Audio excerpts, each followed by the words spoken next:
then I tried to understand why is it that everyone is really asking me to sing songs everywhere. Then I realized that women cannot sing in Iran. So when I went there, I expected to see this exuberance. I expected to see this the people that I saw in my film in the films of the new wave, and I saw that it's exactly like the films show them to be. I knew what I wanted, what the film was going to be about, and it was not a film about Panahi. It is about how a community of people resist censorship, which can happen in different forms. Someone told me this line, so I love it so much. It's like it just didn't feel like a UFO landed on Iran and made a film and went away. And we've grown up watching films like this. You know, so many people come to India, don't even speak to us in our language. Of course, we know English, but then like a lot of people don't. This is the kind of docs made on us. Welcome Sreemoyee to 10th Kolkata People's Film Festival, and we are really privileged and honored to be able to show your film in our festival. You have been connected with us for like quite some time now, so it's really a pleasure to have your film as a part of this festival. Thank you. It's been a long time that I've been associated with the festival. I know Kosturi and Doipayanda for a while now, and I've written at the in the magazine, the book before, and come for so many screenings. It's such a great and important space to have in our city. Yeah, and we'll also be hearing your songs, and like in your film I feel that songs are like the lifeblood of the film, like what I have felt. And can you just like share your journey with the songs, especially these Farsi songs that we have seen you sing, Sultan Galbha quite sometimes. I have also like seen you sing Khune Ma, not in the film but otherwise. So you have kind of this like love for Farsi songs in general, I guess. And how did these songs become part of your journey in the film? Can you elaborate on that? Yeah, see, I've grown up in Calcutta, and like a lot of people in this region, there was a lot of stress which was given to music. Generally, there's a lot of stress given to arts. For me, for my family, they really wanted me to learn music as a child because my father and my mother both sang, so I have been learning music and I've been singing since the age of 4. So music or expressing through music is like second skin for me. When I went to Iran for the first time, I didn't know that music would become a part or such an important thread in the film. But I was motivated and inspired by cinema and poetry, the poetry of Furugh and the cinema of the new wave. That's what initiated my journey. I mean, that inspired me to go to Iran. But once I went there, very naturally, I started hearing these songs, Khune Ma was the first Persian song I heard, so I feel very special bond with that song, and it's very beautiful. But Sultan Galbha, got to me. It was like an addiction, It found me. It didn't let me rest till I could sing it, and I picked it up. That sometimes happens with music. Something that you love so much. Unless you can sing it, you can't be at rest. So I was hearing Sultan Galbha everywhere, in the cafes, in the bazaars, in the streets, in the buses, in the radio, everywhere. This is such a timeless, important love song, and everyone knows it. And it has this, characteristic in it that if someone is playing it, you will want to sing it. So Sultan Galbha did that to me. I was absolutely captivated by it, and I picked it up very organically. And I remember at that point of time I was living in a dormitory, all girls dormitory, and I had a guitar. One of my friends lent me a guitar, and after dinner we would gather together in the kitchen and I would sing songs. And everyone had a lot of pleasure. They joined in, music brought a lot of joy. Later, Panahi would ask me to sing, randomly. other people would do. And then I tried to understand why is it that everyone is really asking me to sing songs everywhere. Then I realized that women cannot sing in Iran, and something that I've grown up doing, something that I called my second skin, is something that a whole generation, more than like since 50 years 79, almost. yeah, almost 50 years, these women in Iran cannot sing publicly. But every time I started singing, they joined in, so it felt like momentarily this forbidden space of expression opened up, and everyone started singing. And and you see in the film that every time people sing, their faces light up, whether it's the school children, or if it's Aida, or if it's just people in general. Music lightens the atmosphere, brings a lot of life to the place. And like this is one of the most intriguing facets of Iranian society for me. Like I am a complete outsider. Like I know about Iran only through films and some news clippings and football players. Like I am quite a fan of football, but like as an outsider, like I have always felt that it is like a very like a life affirming society. Like the society in itself is very life affirming, and and they are always like in a very joyful mood. But somehow the political structure and whatever has happened, like it's very like what should I say, it doesn't gel with the inherent nature of the people there. Like Yeah. so like you have been there, and like so how would you reconcile these two facets of this society, which is like for me like it's not possible. Like I can't imagine a people who are so fond of life being under such a brutal repressive regime. Yeah, I mean, similar thing happened to me when I went to Iran. I mean, so there were these two strands of information or understanding that I had about Iran. One is something that we've all had, or it's through through news, conventional, traditional forms of news and media, where Iran is, has this image which is that people are either villains or they're victims. So much so that when people say Iran or Iran has done this, it almost makes it feel like the people of Iran are included in the activities of the regime. But actually, the regime and the people are two separate things.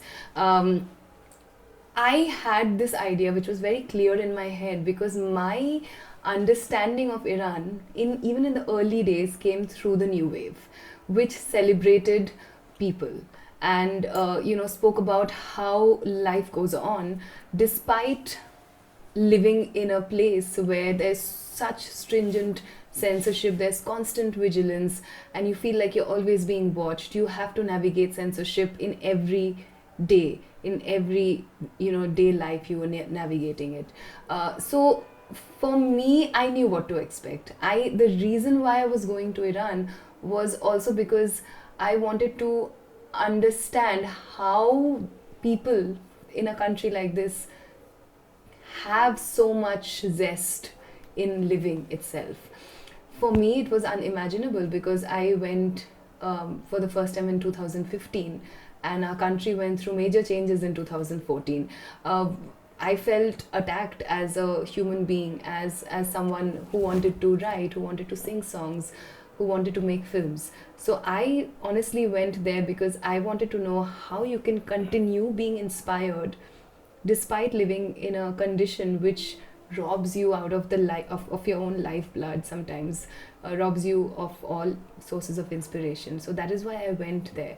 So when I went there, I expected to see this exuberance. I expected to see this, the people that I saw in my film, in the films of the new wave, and I saw that it's exactly like the films show them to be. Once you said that like there was a time that almost like every evening you had some party in some Yeah. other friend's house, or like Yeah. So yeah. Yeah, I mean, so the film actually looks at the years before the Zan Zindagi Azadi movement erupted, right? And now I haven't been to Iran in 6 years now. The mood is much more dark. It's much more bleak right now because so many people are, as we are talking, people are being executed in Iran, and not much is reported about these things because we don't get this kind of news. Just 2 days ago, this young man was executed. About 100 executions have happened in the last 2-3 months. Um, It felt but like. but now the mood is very different because uh, there's constant violence. But the years that I shot, the 7 years that I was making this film for, sort of, you know the seeds of this protest was being sown in those years. People had already had enough. It's not about the the Zindagi Azadi movement or the green movement that happened before it, or it's not even about the Islamic revolution.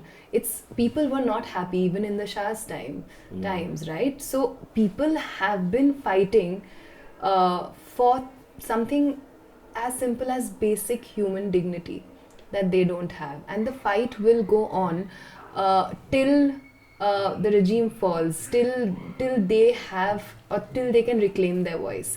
So the years that I was in, people were on the one hand constantly facing censorship, like you see in the film, but also they knew that tomorrow they might not be there. There might not be a tomorrow. So the parties, so especially when their friends came or I went, the parties increased. So Iranians are fun-loving, spirited people who love celebrating, nothing and everything. So it's as simple as that. They believe in families. If people are together, they just dance and sing. And I think it comes from the fact that they're not allowed to do that in public. So homes become these spaces where people are free. They don't wear the hijab. They can be themselves. So every evening, every other evening, there would be some party. But when I went, there would be 4 or 5 parties, okay, in evenings, because everyone wanted to invite me, and I would always often go with my guitar and sing, and they would join in. So it was crazy, but it was really beautiful. I think if I go again, it's going to happen again.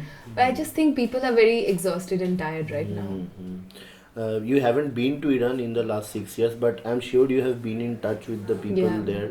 So, one thing I wanted to know is that last year or the year before that, when the movement actually started after the death of Masa Amini, for 7-8 months, we actually felt that something drastic might happen now. Like the regime can fall right at that point.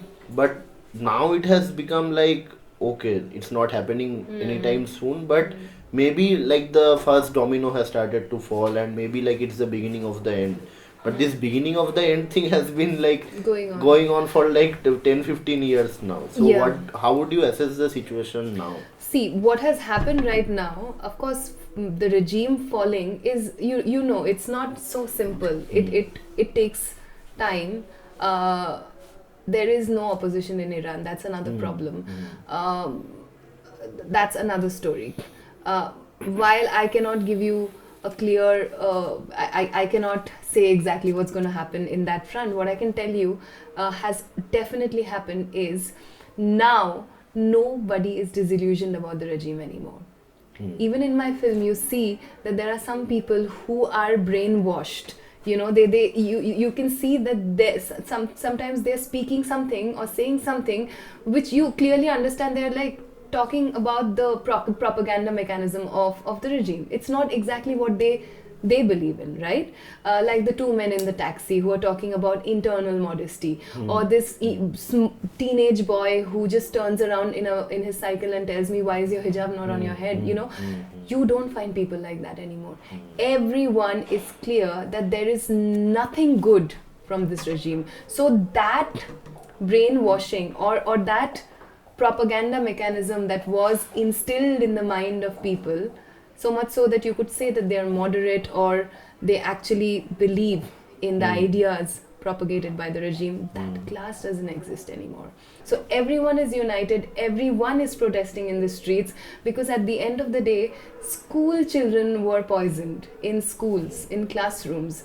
8 years were killed in protests. 30-year-olds, 20-year-olds are being executed. Filmmakers, artists, writers, anyone who has a conscience and can, change, the functioning or, influence people against the regime is all in heaven right now. The two journalists who had reported Masa Amini's case, they after 15 months they have been released finally, but it's still, they're on bail. So it's quite a messy situation. Of course, everyone hopes this regime falls, but at least now we know that everyone is against this regime. There is no doubt in people's head anymore. Let's hope for that the regime falls. Okay, these are pretty bleak conversations. Yeah, let's bring it back. Let's get into the film. Yeah.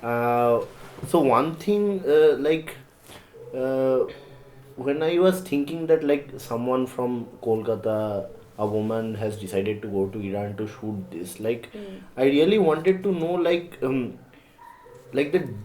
decision to make something you love into a film. Let's say let me explain it. Let's say for me, and specifically if the subject is quite far from home. Let's say for me, cricket in West Indies is like a very intriguing subject for me. How a sports changes a group of countries, and it becomes a anti-colonial struggle through that sport. But I can't think that I will make a film on it. I can love it. I would hope that someone else will make a film on it and I can see it and appreciate it. But I would never feel that I will go there and I will visit the Caribbean and make a film on it. I love it. But the same thing is with Iran. For me, I think the society really intrigues me, but somehow in our mind, it's like a different world. So I love that world. I want to know about that world, but it's a different world altogether. So as a filmmaker, specifically, this is your first film. You haven't made even a short film or short documentary before this. For a first film, to decide a thing which you obviously love, love very much, but the decision to make it into a film, how and when did that come about?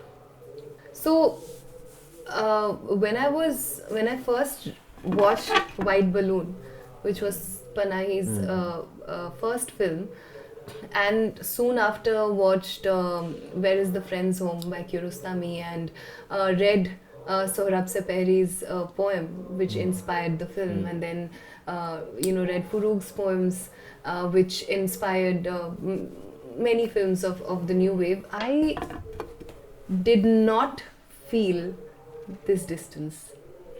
I did not feel that this is a country so far away from here, from India. I did not feel that this is their story. And I did not feel Forough was writing about a group of people that's not me. I'm not a part of. I really felt like she was writing for me. I felt like she was talking to me directly. I felt that the films spoke to me personally, and yet it's a different country. And this is how falling in love happens.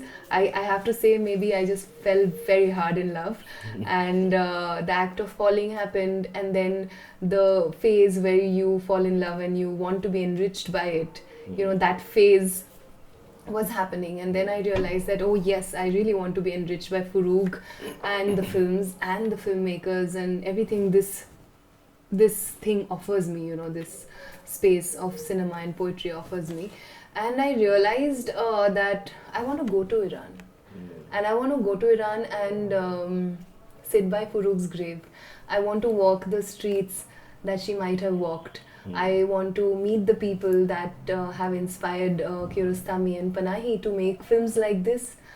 And this desire to go there and meet whoever is there in Iran was so overpowering that I found myself trying to learn Farsi already in Calcutta.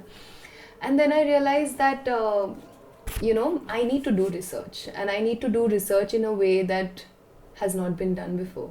I mean, the kind of cinema that we are still taught in India is of the new wave. I mean, so much work has happened after that. So I found this research gap. And I realized that maybe I need to start learning Persian. That will help me go to Iran and also fill this research gap. And at the same time, I can meet these filmmakers. So I started doing a PhD from university. And so, but all to meet the goal of going there. And by then I had already been inspired by cinema. I had a camera. I was shooting a little bit on my own and just regular easy things. And then I felt that why not take a camera and why not film this? So from the beginning I knew I wanted to film my interactions. I wanted to film the interactions with filmmakers, with regular people. And soon when I went to Iran, I knew that I'm getting a film. So this was how it happened. But making a film happened in the process. Doing a PhD also happened in the process. But falling in love was what motivated everything. And I think I didn't feel so far away. I felt that I've gone through everything that Furug is talking about. I've gone through not everything, but I have gone through some of the things that she's talking about. This lost desire that she talks about, or this unfulfillment in so many spaces, places that she writes about. A space where she as a woman cannot articulate herself at all, and she's constantly fighting to do that. All of this I could deeply connect to. So I think that's what led to making this film. Yeah, it's really inspiring actually. Also, you might also like shed some light on your journey from being like you're primarily a film academic, no? You have studied film as an academic, and I think you also teach film. So from being a film academic to being a filmmaker, how did that journey translate? Maybe you can also like. It share happened that. together, So I was, I graduated from masters. I fell in love with Iranian cinema. I did a PhD and I made a film. So I cannot segregate the two, I cannot say I am an academic first and then a filmmaker. I would like to say I am maybe a singer too, Yeah, I would want to definitely. say I'm a poet too, but Yeah. who knows, you can't say these things about yourself. But I'm just saying that I love baking, I love cooking. So I mean, what I'm trying to say is that I love doing a lot of things, and not the cooking, but then, all the other things forms a part or important part of expression. Even my research, it really uh, played a huge role in the making of this film. So did music and so did poetry. So I feel that, all of this are tools that I have for expressing. And, you say that it's my first film, and it truly is. But if I were to think that I've not gone to film school and maybe I should make myself better and more fit and study and learn filmmaking much better, in a much better way, so that one day I can go to Iran and make a film, maybe the film wouldn't be this Thank film. God you didn't think like that. Yeah, no, Yeah. I'm just saying that I realize that I have to use the tools that I have in my, around me, and my tools were my writing, my understanding of academics, Persian as a language that I picked up learning, and music and poetry. So these were my immediate tools. And your love for like your pure love for Iranian cinema Yeah, and that was but my that is motivation. also Yeah. interesting because I'm forgetting there is some documentary filmmaker and that quote I like he said that don't film something which you love too much. Don't film something which you hate too much. Film something which you are unsure about, so that you can actually contribute something to the understanding of that subject. But maybe like you are the exception to this rule. Like you love so much, so dearly, and you have made a film with it, which is like so deep in understanding also. It's not like blind love, but it actually like how I don't know how to explain it. Like it really goes deep inside this pure love that you have, and understand that society, that culture in a very deep way. So yeah, thank you for that. Yeah, I mean, it's also, I definitely had this love, and I still have it. But I think that the thing that you're talking about is that little bit of distance that we need. My PhD degree gave me that, or the act of doing a PhD, writing and studying, the histories of all these people in this country, reading constantly what has been done, and learning a different language, all that thorough backing in academics, that I also allowed myself to take on, also gave me this distancing. And I think that distancing was very important, in the process of making the film. When I was filming in Iran, I was like so close to everything. But while I was on my edit table, that distancing had already come in. Because editing as a process is also it can be very alienating. It was very hard for me and the people I was working with. But then, by then, that distancing had come. So it was very painful, just like, again, love is. But then again, you want to show it or represented it in the most honest way that you experienced it. And that's something I've tried to do with this film. I've used all the honesty in my heart with which I encountered Iran, and I've tried to retain that in the film. Yeah, that honesty comes through like in every frame of the film. But like as a documentary filmmaker, you must know that there is this honesty and there is this love for your subject, and then there is this thing about funding, right? And so like whenever we are taught how to pitch a film, a project to some funding lab or some development labs, etc., we are told to write some concept note, some director statement.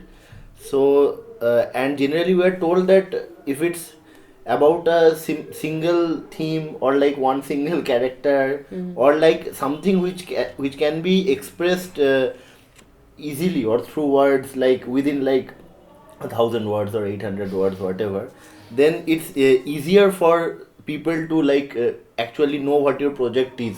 So I would really like to know that like your film is like about like 10 different things, like, and I'm sure you didn't know what it will happen when you first started shooting, or like even when you were totally into the shoot. So like and like, okay, documentary, we need lesser funds compared to fiction films, but still we need funds to make it. So I would like to like hear about your experiences while pitching for funding. Like what how were you pitching the film? Like you can't say it's a love letter, like then people will think that you are crazy, that okay, and especially the first film of someone, it's hard for people to take you seriously. You can't say that it's about okay, you can say that it's about Panahi, then like people will give some credit. Yeah. So the thing is that I don't like taking myself too seriously either, and I think that shows in the film. But don't you think so? Yeah, I think we take ourselves too seriously sometimes, mostly a lot of times, and we lose the reason why we are doing things in that method, in that process. Funding was a very hard journey for me, because I knew what I wanted, what the film was going to be about, and it was not a film about Panahi. And that's Definitely. all that everyone sees, but only someone who's watched the film knows that it's not about Mm. Panahi only. He is a character in the film, just like a lot of other people are.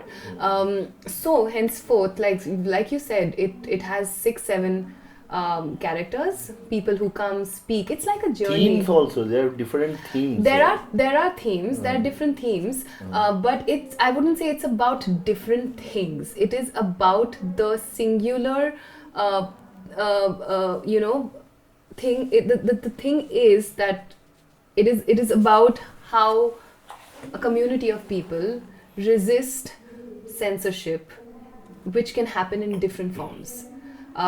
Either it is censorship on your body, censorship on your voice, censorship on arts, censorship on body includes the nose.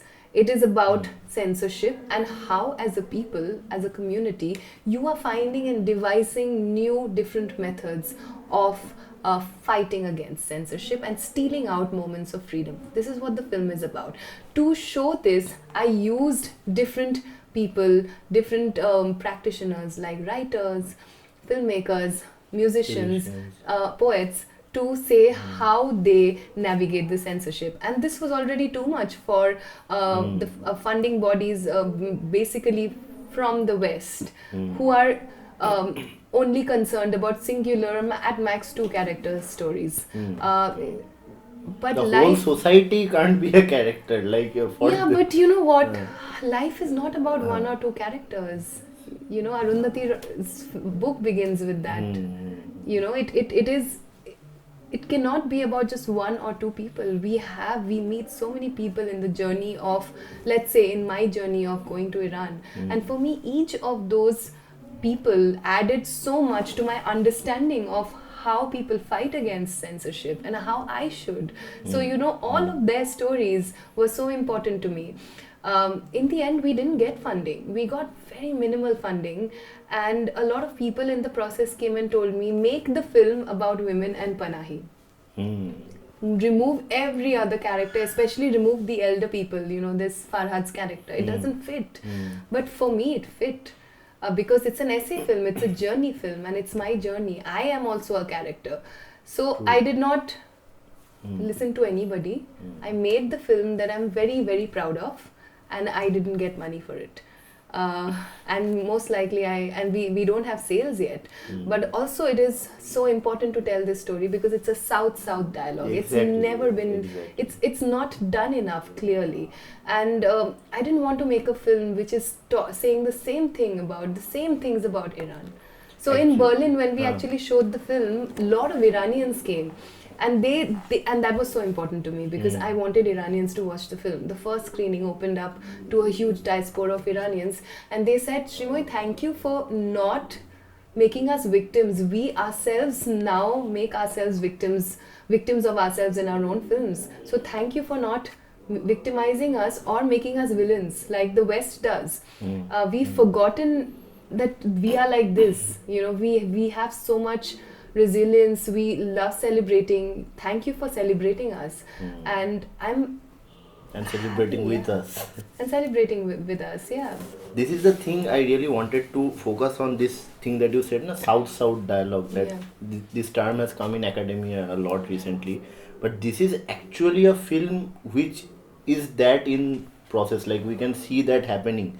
And maybe because it is a South-South dialogue, that's why it is like the fact that you are putting yourself so evidently inside the film, and like you are singing with them, they are singing with you, like it's like a celebration of life, and like Yeah. coming from the similar kind of social structures within the global south. Yeah. So Because I we cannot make films like docs like this anymore, where you know somebody from like an outsider comes like a UFO. Yeah, And yeah. someone told me this line, so I love it so much.